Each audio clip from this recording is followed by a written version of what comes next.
Welcome to the drawing landscape tutorial. Today I'm going to show you the parts of a landscape.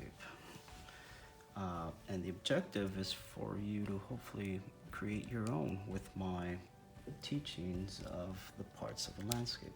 Materials, anything that you can find around the house, paper, notebook paper, pen and ink, graphite, whatnot, whatever is at your disposal or whatever makes you feel comfortable.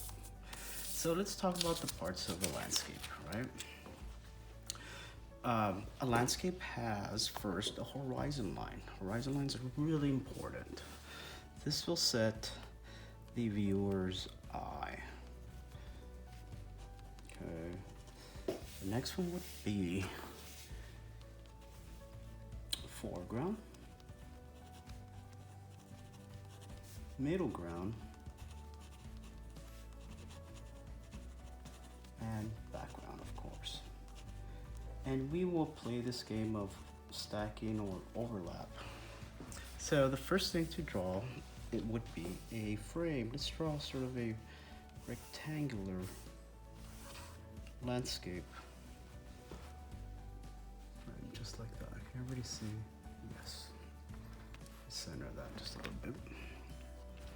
So this will be where we will set up our components. Okay, so the first thing we said, we needed a horizon line. So I will use Citrox 2 graphite in this case.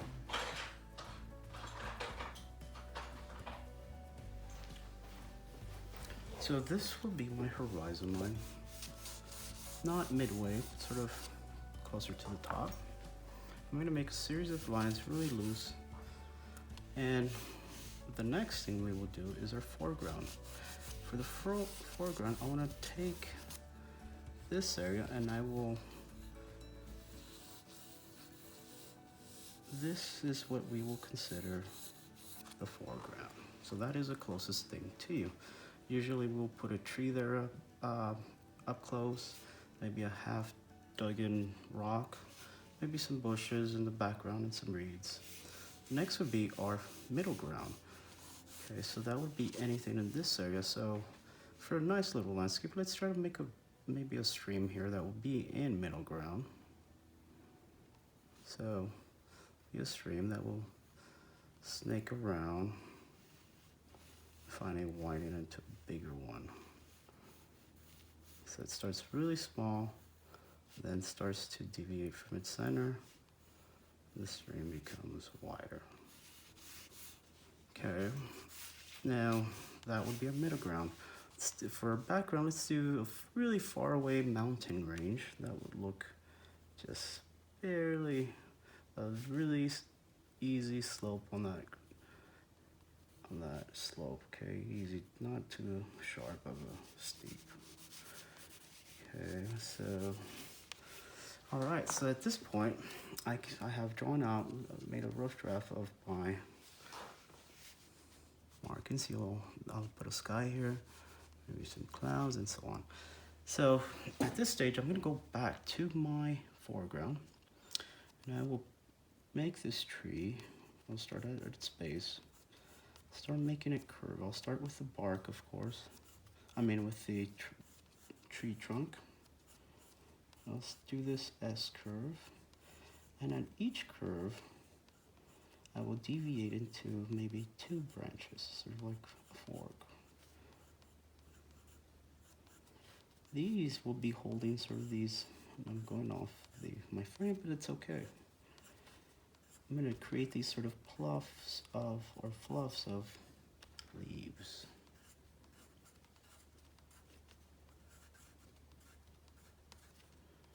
I will have a light source coming in from the top right corner, this side. So I'm gonna focus my type of shading, okay, on this side. So I'm gonna softly do this sort of shading back and forth, oscillating in place in circular motion, and making gradual changes. I'll also put some value, which is your darks or lights. In this case, it is your dark, so we put some graphite value behind where I think there's a shadow. So here in this bottom of the tree, I've left it kind of open for maybe I'll put some type of fungi colony here. Put some swaying reeds in the background like this. This will show motion. This will show motion and swaying of the reeds. Okay.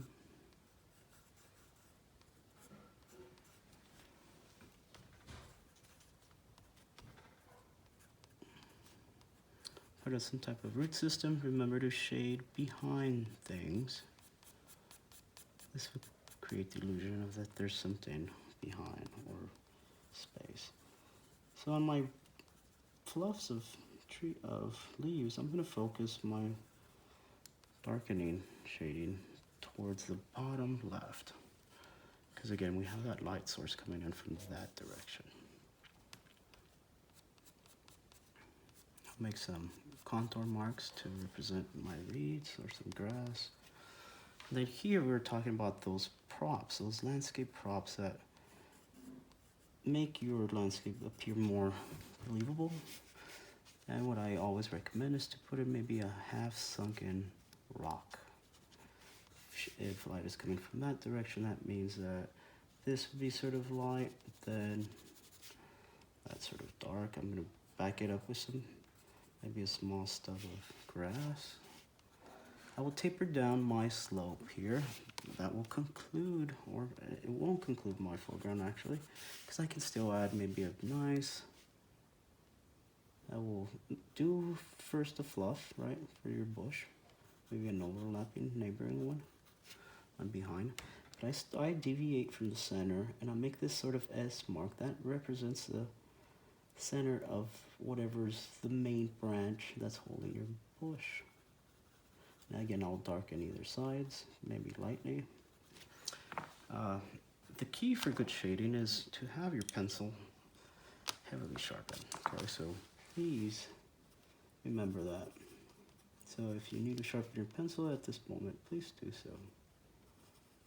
You'll be able to control your markings a little bit better. I always say good renderings are made, or graphite renderings are made with the sharpest point. All right, so I can still come back later and add some more value depending on how dark or light my middle ground and my dark background is. But I really do want to keep my foreground the darkest.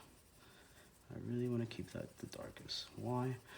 You want the viewer to first see the foreground, because in reality that's we see what's in front of us. So in this case, we want to take power over we want to overpower the eyes with some value. Value is really important. That's the difference between a good or mediocre drawing, how dark or light your values are. Again, I'm going to start making these sort of gestural drawings in circular motions up here. This will make densities, areas of dense value. But again, I'll try to maintain that sort of cylindrical to spherical shape of my fluffs.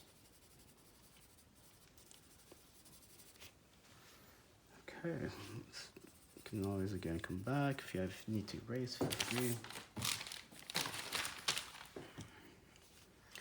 Now, I also encourage you to, with this knowledge, you don't have to use my arrangement. You can make your own. I almost encourage it. But try to use some type of, at least one of these, 3 or more of these, or 2 or more of these parts of the landscape. All right, from here, let's go on to maybe this region here, to our middle ground, where we're going to be changing the scale of our trees. So, and just to maybe add some variation, we can change the species of trees there. So maybe here we can make pine trees. Now pine trees, start with maybe a slanted slash that will represent the trunk of our pine tree, and then again keeping in mind that here's where the frame ends, that we have a light source, and I want to make my markings more on this other side of my pine tree. So I'm going to make these slashes originating from our, try not to be too equal on both sides. Okay, I'm going to change the scale of my pine trees, maybe just outlines in this case, because we do want to minimize our markings as we move towards our middle ground. So here I see maybe we could put a little small rock in the river. Maybe that cuts into the river bank. Here I'm going to decide to make maybe a rolling or peak. Here's where's my horizon line? It should be up here, right? Okay, so that means I'm going to go back and fix that so it can make sense visually. Let's try this. It's important we have that horizon line. I might have to do away with one of these mountains in the back, but it's okay. Two of them then.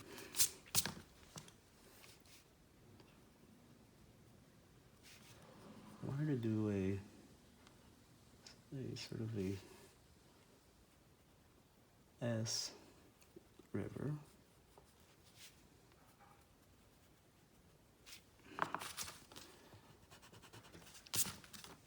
Here's my horizon line.